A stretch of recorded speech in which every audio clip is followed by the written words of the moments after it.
paid in full, a chef of the meth. Goons caught it in the lobby and they shot it to death. Since an early age, you've been riddled with rage. Now you're headed for the grave or the federal cage.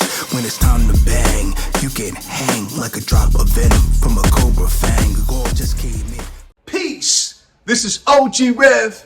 Welcome to OG Rev Presents, where we deal with the subjects of spirituality, hip-hop culture, social justice, and the streets. And ladies and gentlemen, I got a special treat for you.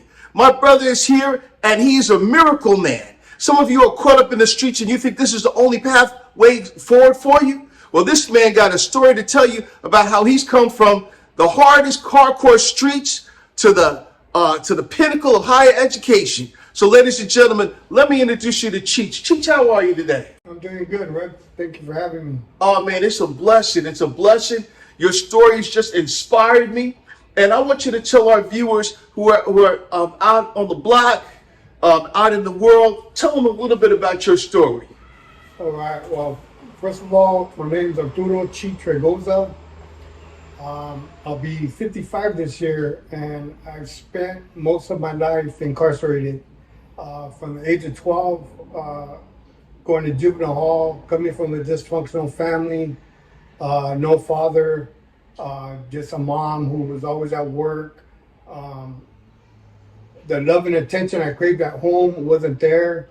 I found it in the streets. I found it with the homies, and I began just following suit, doing what they were doing to fit in, and ended up going to juvenile hall, boys camps, county jails, and then finally the penitentiary. I paroled in 2014 and didn't know what to do.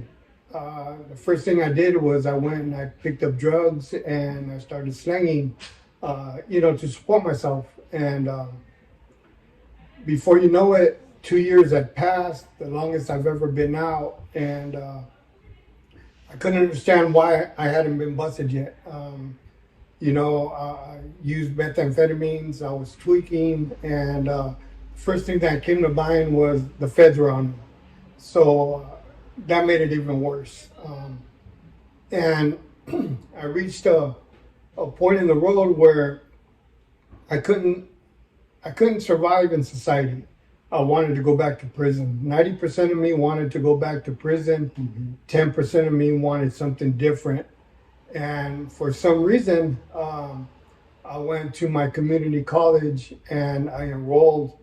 I've always been a mechanic, but I didn't know the terminology. I didn't know what certain parts were called. So I figured I'd go to college and learn. And I'm still under the influence. I didn't care if I got busted or not. And I went to school. And my first day of class was my teacher's first day of teaching, Ms. Lynn Becerra Valencia. And this woman shared a little story about herself, where she came from, and she had got her bachelor's in Chicano history. And I was like, yes, my people, right? And made a connection with her. So after class, she asked me, she goes, hey, Cheech, what are you going to do after class? I go, well, I'm going to go get high. She goes, what, why? I go, I don't belong here. She goes, yes, you do. Have you heard of EOPS? Have you heard of the Linden Sister Program? I said, no, this is my first day. And she goes, this is my first day too. Walk with me. And this woman literally walked me to all these resources on campus, got me an application and said, here, Cheech, fill this out. Here, Cheech, fill this out. And if she wouldn't have did that, I would have quit. I ended up, the next question to her was, where are the people like me at? Where are the parolees at? Where are the people that have been to jail? And she goes, I don't know, let me find out. Because of confidentiality, she couldn't, but she knew a man who had been to prison, who had graduated community college and was working for probation. And she got him to get 5 of us that were on parole together at our campus. And I knew 3 of these guys from prison. Didn't even know they went to college. And the dean of students says, "Hey, Cheech, if you have a second meeting, I'll give you $100 and you can start a club." All I heard was $100. I said, "Man, shoot that!" And so the Beyond Incarceration Greater Education Club was born, Biggie for short. And I continued taking every automotive class that my college had to offer. And before you know it, 2 years had passed, and I'm still under the influence, and I'm waiting for my grades to come back. And if I passed, I would be a certified mechanic. And I go to my portal, open it up, and the first thing that pops up is Dean's List.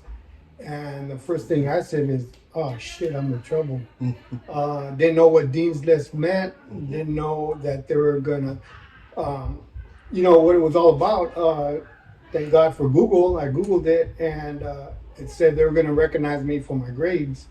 And I said, "Whoa!" And I'm under the influence, right? So,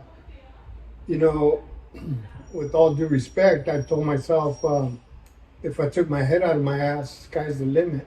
And so August 2nd, 2018, I put myself in detox. August 3rd, 2018 is my clean date. I've been clean since. And, if it wasn't for these remarkable people that were there to encourage me to love me when I couldn't love myself, I would have quit. My fiance told me, she goes, "Either get right or get left." Right. So that encouraged me to put myself in detox. I come out of detox, and my counselor told me, "Why don't you just stay for your degree?" I'm like, "What's a degree?" Right. And she was like, "Oh, Cheech." She goes, "That's the difference between your application being on top of the pile or on the bottom of the pile." And I said, "All right." And so I started taking the general ed classes, my history, my English, and I took a class called sociology, the study of society. And I was like, "You guys teach this?" I go, "I live this." And man, I fell in love with this class. So I go back to my counselor, and I ask her, "Can I switch my majors? Can I do sociology?"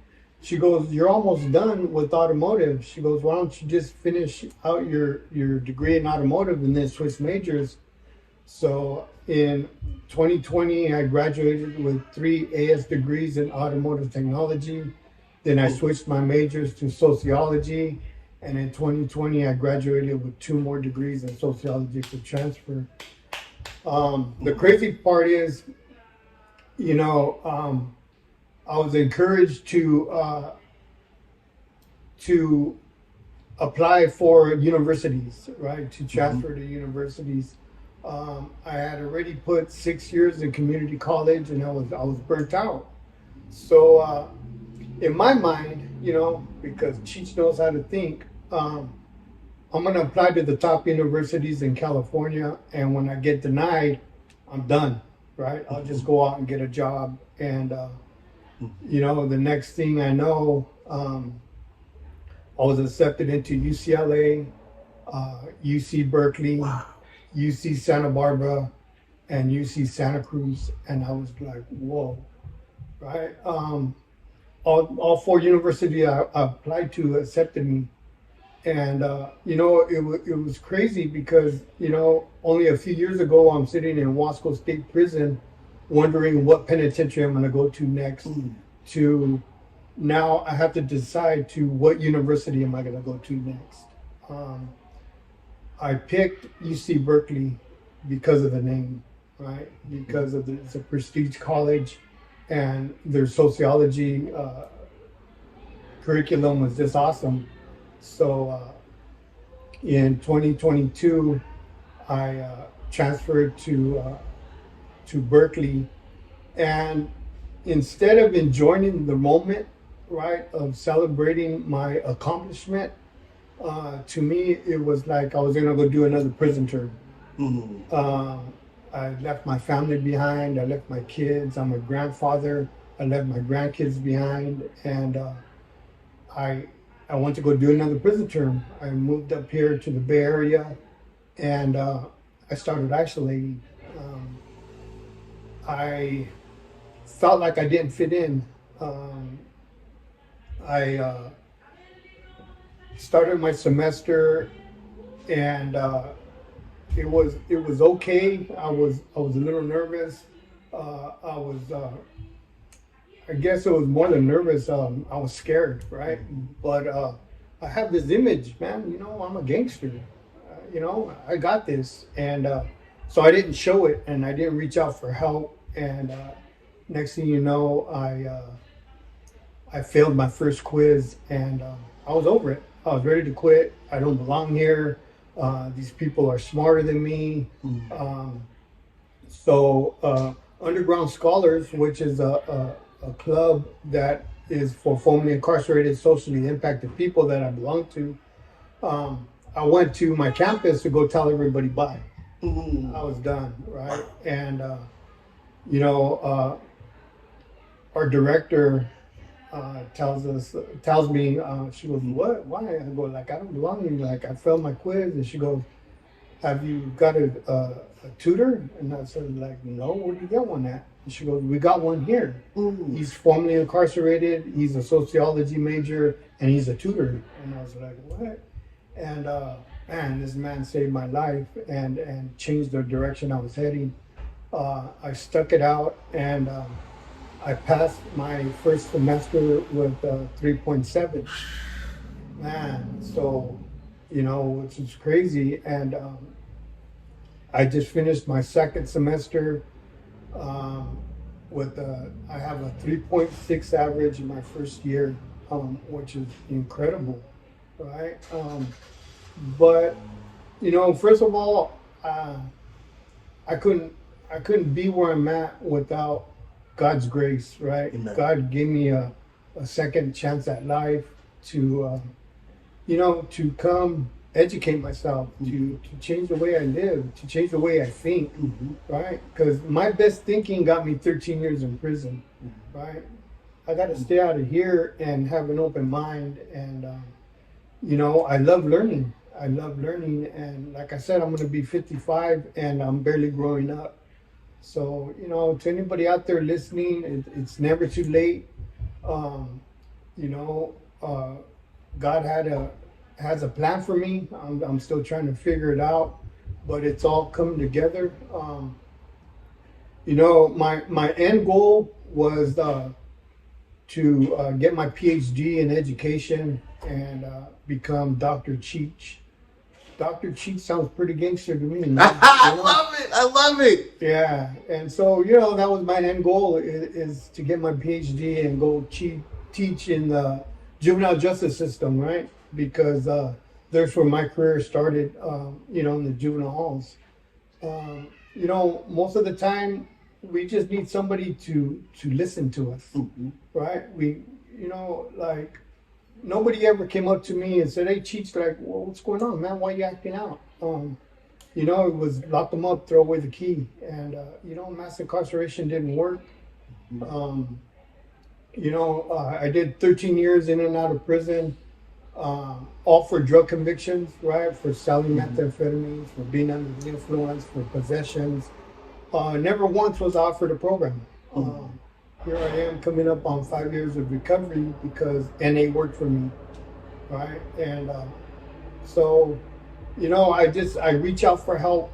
It's hard, right? Because I think I know what Cheech needs, and I really don't, right? I need advice. I need guidance. I need support, right? I need people who are just like me to show me how to do this.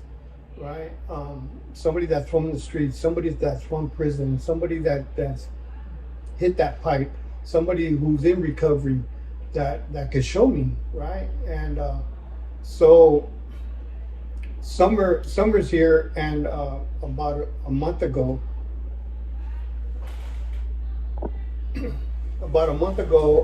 I was really stressed out because finals were coming up, and I didn't know how I was going to pay for my rent, right? So I started applying for scholarships, and then the next thing you know, I was offered a job in recovery, and I go, oh, cool. At least I'll have a job for the summer, and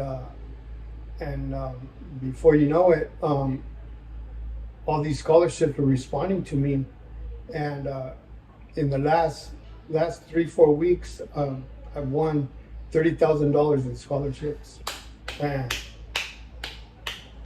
it's been a journey. It's been frightening. It's been exciting. It's been scary. It's a lot of emotions, right? The best thing about recovery is you get your feelings back. The bad thing about recovery is you get your feelings back. And all I can say is that I get to feel these feelings now. I don't like them. I don't know how to deal with them, but they pass. Right? And I do a lot of praying. I do a lot of smudging. I do a lot of native spiritual work. And by God's grace, I am where I'm at today because of Him. Amen. Brothers and sisters, friends, you heard the story. I don't care where you are in life. You can't have a second chance. But this is not a made-up story. We're in the middle of the hood here in East Oakland, California, and you heard it from somebody who lived it. So this is OG Rev Presents. Subscribe, share, comment, get on board with the Hit 'em Up Cyber Church. That's going to be our new online ministry. Hey, man, we are so glad to have Brother Cheech with us. And let us know what you thought. And if you have questions for him or any comments, put them in the comment section. Until next time, this is OG Rev and Cheech saying peace.